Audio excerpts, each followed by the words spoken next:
Bom dia, nono ano. Vamos iniciar mais uma aula de Geografia agora no capítulo 2.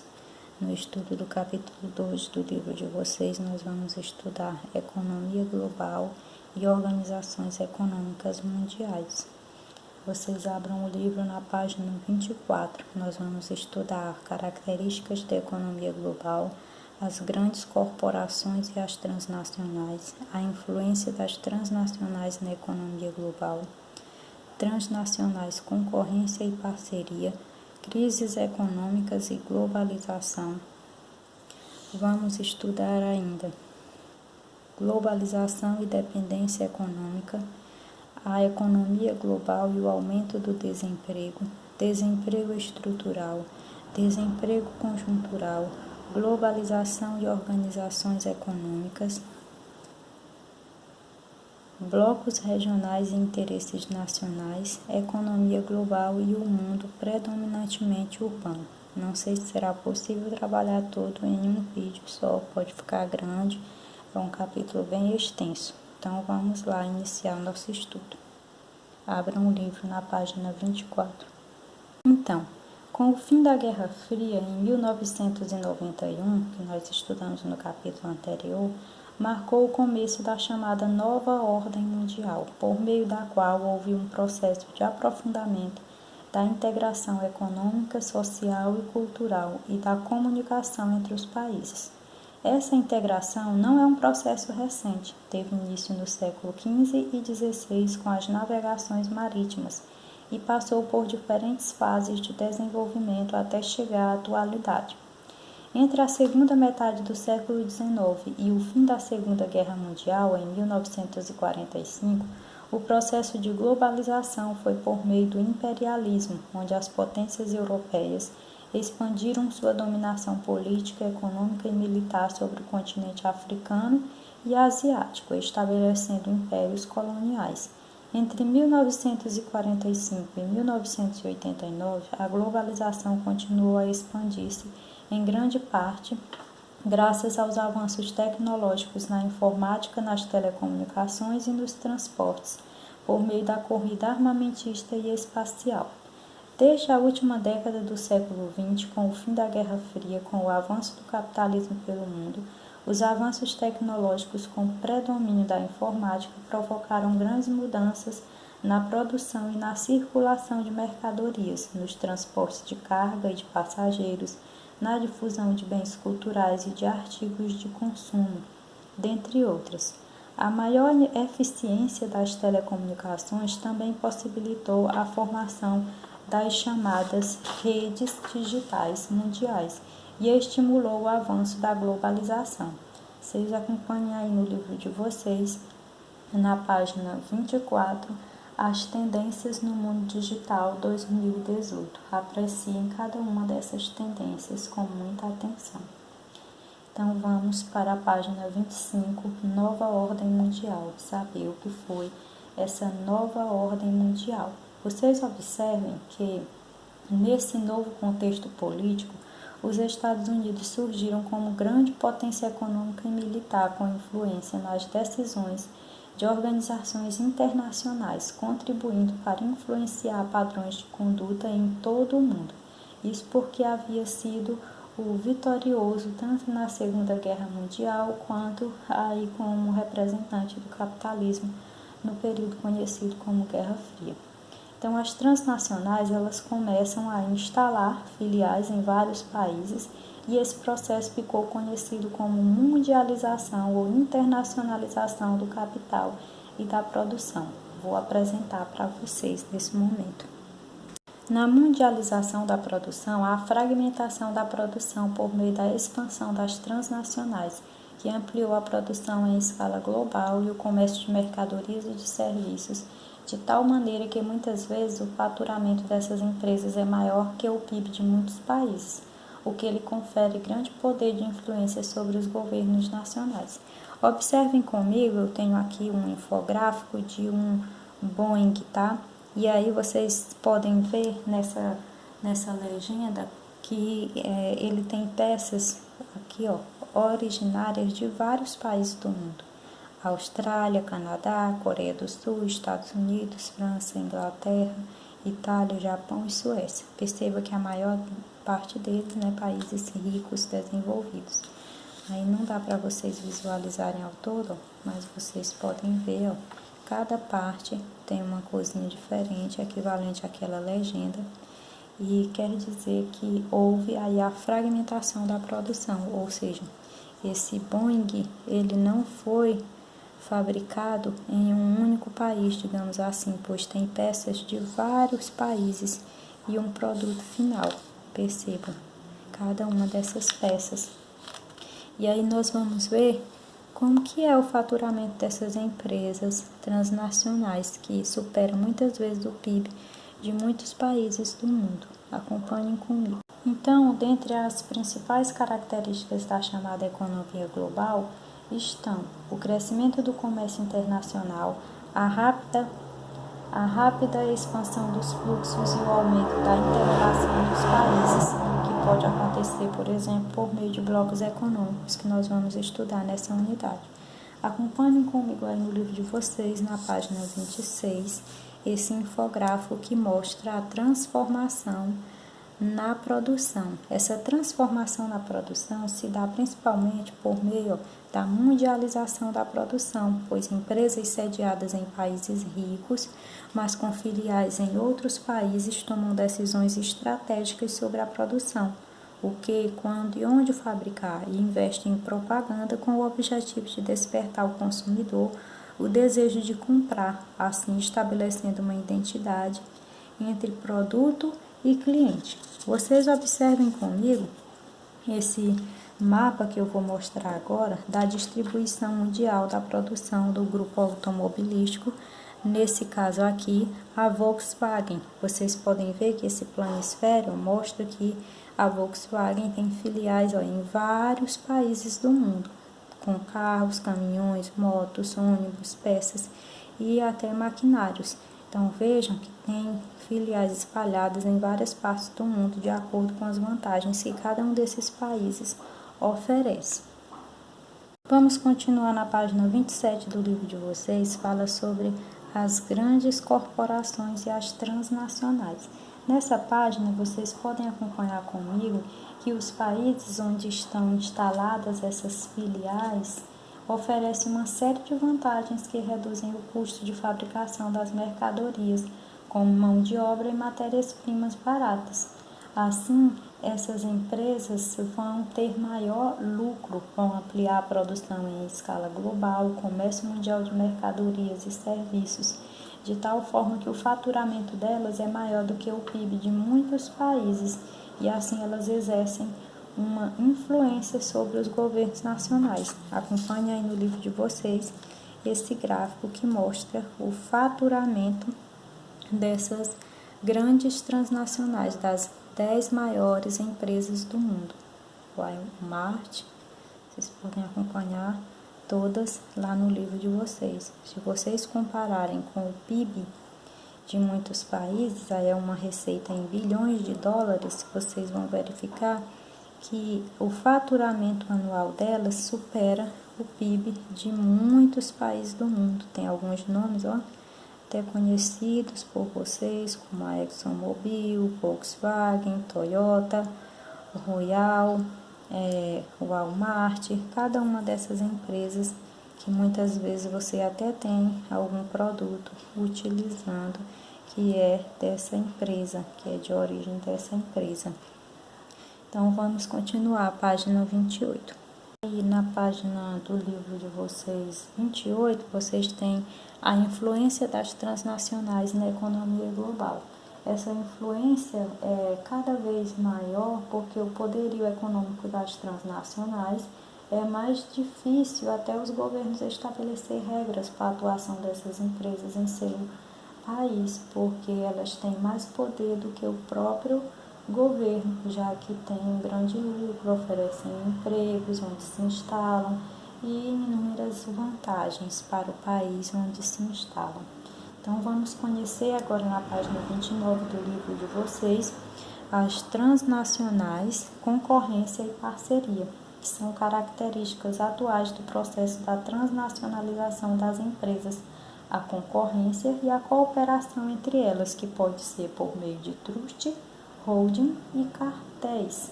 Um exemplo de cartel que o livro de vocês apresenta é a OPEP, Organização dos Países Exportadores de Petróleo. Vocês podem acompanhar no livro de vocês, que é um exemplo de cartel, porque eles definem o preço do óleo no mercado mundial, garantindo elevados lucros aos proprietários. Ela está instalada em Viena, na Áustria, porque é um ponto estratégico para eles, já que é bem distante das fontes de extração e distribuição de petróleo. Ainda na página 29 do livro de vocês é apresentada aí a Petrobras, que foi criada em 1952, que é uma das maiores empresas brasileiras no setor energético.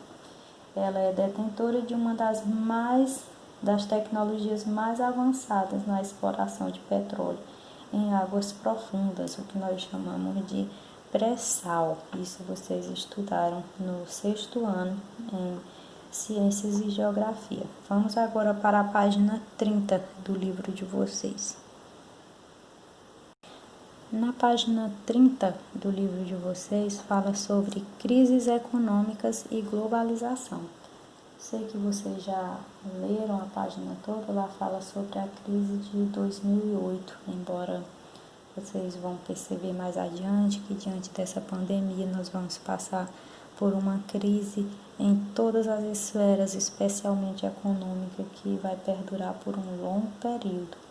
E aí isso gera, se vocês observarem, a redução de muitos postos de trabalho e como consequência leva também à falência de muitas empresas com tanto tempo parado, né? Então, nesse momento de necessidade de afastamento social, então nós vamos ver que a globalização em si, essa concorrência entre as empresas, vai levar um alerta ao desemprego, porque além da fragmentação da produção, que gera empregos em diferentes países, também vai dispor de ameaças ao desemprego, porque pode fechar por exemplo, se uma multinacional ou transnacional fechar uma fábrica de sua rede produtiva e abrir em outro país por conta das vantagens, isso vai provocar tanto insegurança quanto desemprego por conta dessas empresas abandonadas ou falidas.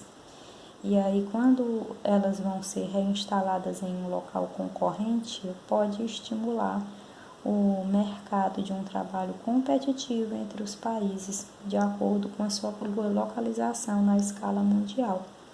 E aí nós vamos ver agora na próxima página, na página 31 do livro de vocês, globalização e dependência econômica. A globalização, ela gera também essa dependência econômica, por exemplo, nas relações entre os países e associações, tem também esses aspectos negativos de dependência econômica, principalmente os países com economia mais frágeis, em relação aos países de economia mais dinâmica, que no livro de vocês apresenta o caso do México, a dependência econômica do México, que fica na América do Norte, e ele tem uma forte dependência dos Estados Unidos e do Canadá, pois 80% das exportações mexicanas tem como destino os Estados Unidos, e que é o principal parceiro comercial do México. Então, vocês podem observar comigo essa tabela da página 31 do livro de vocês. Nessa tabela, nós temos aí o caso da destinação das exportações mexicanas. Vocês podem verificar nesse gráfico de destinação das exportações mexicanas, aqui a linha vertical mostra as exportações em bilhões de dólares e vocês têm linhas aí coloridas na legenda que mostra para onde são essas exportações, onde vocês podem verificar que a maior parte das exportações do México são para a América do Norte, que no caso se refere-se aos Estados Unidos e Canadá. Veja que com relação às outras áreas do globo, como Europa, Ásia, América do Sul, Oceânia e África, essas exportações elas são bem insignificantes. Vocês podem verificar que são marcas que indicam a dependência econômica do México com relação aos Estados Unidos. Agora nós vamos ver a economia global e o aumento do desemprego. Acompanhem comigo na página 32 do livro de vocês. Como essa economia global ou globalização econômica vem contribuir para o aumento do desemprego? Então nós vamos ver que por conta da forte concorrência aumenta a demanda por trabalhadores criativos, qualificados, com maior nível de escolaridade e capazes de se adaptar a constantes mudanças em todos os setores da produção, agricultura, indústria, comércio e prestação de serviços.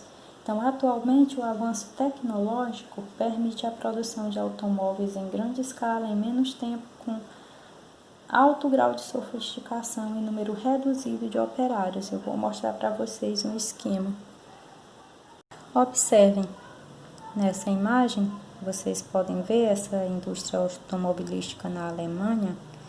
Vejam que tem aqui apenas um funcionário, né, manejando as máquinas. Precisa-se de um trabalhador que se torne especializado em uma só função, perdendo a noção de como se faz o produto final, porque o que importa para eles é que seja em menos tempo, com alto grau de sofisticação e número reduzido de operários.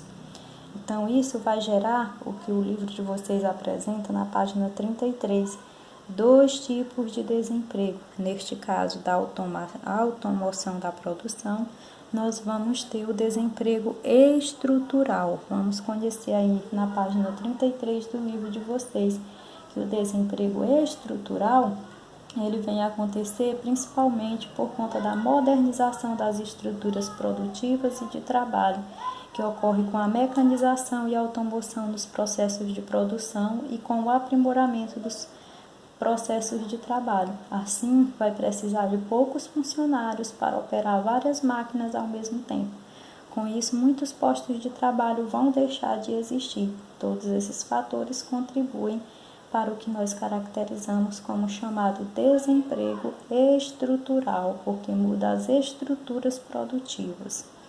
Um outro tipo de desemprego apresentado no livro de vocês é o desemprego conjuntural. Ainda aí na página 33, acompanhem comigo. Esse desemprego conjuntural ou cíclico, ele é o resultado da eliminação de muitos postos de trabalho e aumento do desemprego por conta de uma crise. Aí, geralmente, no fim da crise, volta a crescer esses postos de trabalho, mas nem sempre isso é possível. Acompanhem comigo agora blocos regionais e interesses nacionais, onde nós vamos ter aí uma globalização e organizações econômicas por meio de blocos econômicos. Vocês vejam na página 34 do livro de vocês que os países eles se organizam em blocos econômicos para estabelecer relações de comércio privilegiadas entre si, promovendo assim integração econômica e monetária para facilitar e ampliar o comércio entre os membros e reduzir os custos da produção e de transporte, gerando mais lucro. Assim, eles buscam eliminar todas as alíquotas de importação. Confiram comigo aí os principais blocos econômicos da atualidade no livro de vocês, página 34. Eu tenho aqui uma imagem dele, né, com os principais blocos econômicos. Mercosul, pintado de verde aí no livro de vocês. SADC, Comunidade para o Desenvolvimento da África Austral. Vocês vejam que está aí no livro de vocês de verde escuro, né? Nesse caso aí da África Austral, nós temos muito poucos, somente um pouquinho aqui. Nós temos ainda no livro de vocês a SEI, Comunidade dos Estados Independentes, estão aqui, que foram os países que seguiam o bloco socialista e aderiram agora ao modelo capitalista. A comunidade andina, verifiquem aí de laranja no livro de vocês, não sei que cor vocês conseguem enxergar. O NAFTA, Acordo de Livre Comércio da América do Norte, que vocês têm aí, está pintado de rosa no livro de vocês, né? O NAFTA. E vocês têm a União Europeia, como o próprio nome diz, que fica na Europa, países da Europa. Em todo esse contexto, nós temos blocos econômicos com características específicas. Por exemplo, nós temos aí na página 35 do livro de vocês que esses blocos regionais nem sempre vão representar plenamente os interesses de cada país integrante, ou mesmo os interesses do conjunto da população dos países membros, ou atender às expectativas de desenvolvimento associadas a eles. Eles têm partes como, por exemplo, que podem dificultar a organização e consolidação desses blocos, para promover maior integração entre eles. Então, nós vamos conhecer aí na página 35 algumas das características desses blocos econômicos, certo? Então, vejam comigo aí na página 35 do livro de vocês as características de cada um desses blocos econômicos. Leiam com muita atenção. NAFTA, Acordo de Livre Comércio da América do Norte. Confiram a cor no mapa da página anterior. Os membros são Canadá, Estados Unidos e México. Foi formado em 1988 e demais informações. Em 1992 houve a adesão do México, porque é um país economicamente menos desenvolvido em relação aos demais, tanto que nós falamos sobre a dependência econômica do México em relação aos Estados Unidos e ao Canadá. Comunidade andina, vocês viram ali de laranja, no mapa de vocês da página 34, Mercosul, que é onde nós estamos, Mercado Comum do Sul. Os membros plenos são a Argentina, Brasil, Paraguai e Uruguai. Houve já a tentativa de entrada da Venezuela, que foi integrada ao bloco em 2012, mas em 2016, quando descumpriu os compromissos do protocolo, foi suspensa. E aí vocês vão ver que tem mais a União Europeia, que é o bloco mais antigo, que tem inclusive o euro como moeda oficial, e por conta disso, como já tem o euro como uma moeda oficial e outras características, podemos dizer que já tem conseguido maior integração entre os países do bloco. Nós queremos destacar o caso da saída do Reino Unido da União Europeia, caso que vocês podem pesquisar posteriormente. Temos aí a CEI, Comunidade dos Estados Independentes, como eu citei anteriormente para vocês, a APEC e a Comunidade para o Desenvolvimento da África Austral, que está aí de lilás para vocês, certo? Então, nesse sentido, vocês podem ver que a APEC tem como características promover a integração econômica e regional da Ásia e do Pacífico. Por isso que vocês vão ver aí no caso da APEC, esse riscadinho vermelho no mapa de vocês, não vai estar apenas aqui na América do Norte, tem lá na Oceânia, tem em países da Ásia, em vários lugares você vai encontrar a APEC, Cooperação Econômica da Ásia e do Pacífico, porque nós vamos ter como característica países tanto da Ásia quanto ao longo do Oceano Pacífico, para facilitar o comércio entre os países membros. O caso da União Europeia, que atingiu já o seu nível mais alto de unificação por conta da integração econômica e política entre os membros, além da livre circulação de serviços, mercadorias, investimentos e pessoas, a União Europeia ela se tornou uma união econômica e monetária que consiste no mercado comum acrescido de uma moeda única, no caso o euro. E nós, que fazemos parte do Mercosul, nós temos aí uma união aduaneira, onde tem buscado um imposto único cobrado por todos os países do bloco para os produtos vindos de fora. Então, ao mais, vocês vão pesquisar Nós vamos ter, inclusive, uma atividade complementar sobre esse assunto. Fiquem atentos. Na página 38 do livro de vocês têm aí a economia global e o mundo predominantemente urbano. Vejam só, mundo, população urbana e rural, desde 1950 e a projeção até 2050.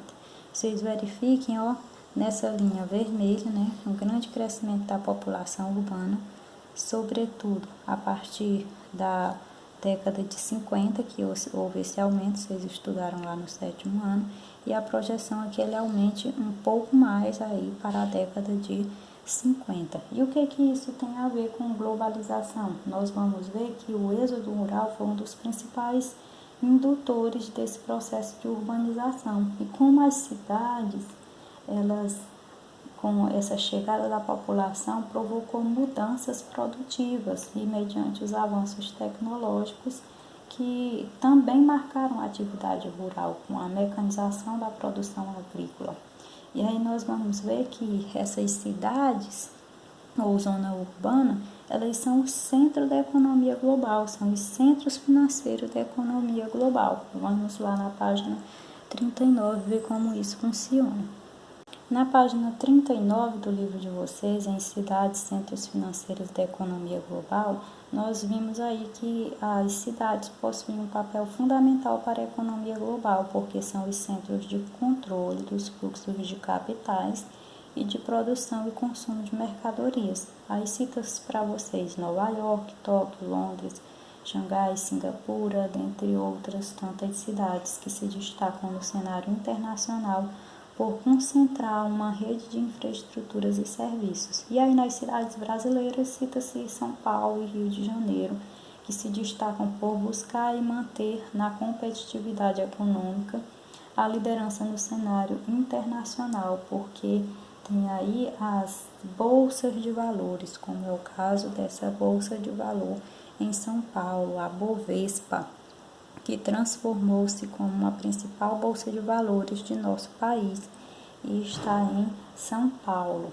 Vocês têm aí na página 39 do livro de vocês, eu só coloquei um pouco mais ampliado um dos serviços dessa nossa cidade brasileira importante, que é São Paulo.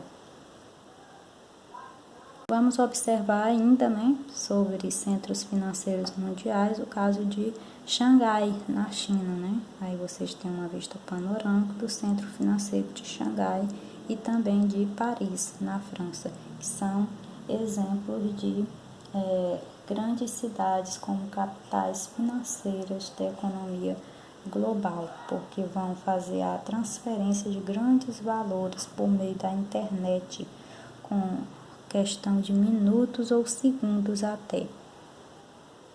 Eu espero que vocês tenham compreendido bem o assunto estudado e nós vamos partir para as atividades. Eu trouxe aqui para vocês uma atividade complementar que eu vou postar apenas nesse vídeo e eu preciso que vocês realizem essa atividade. Observem comigo, tá aqui a atividade que eu tenho para vocês.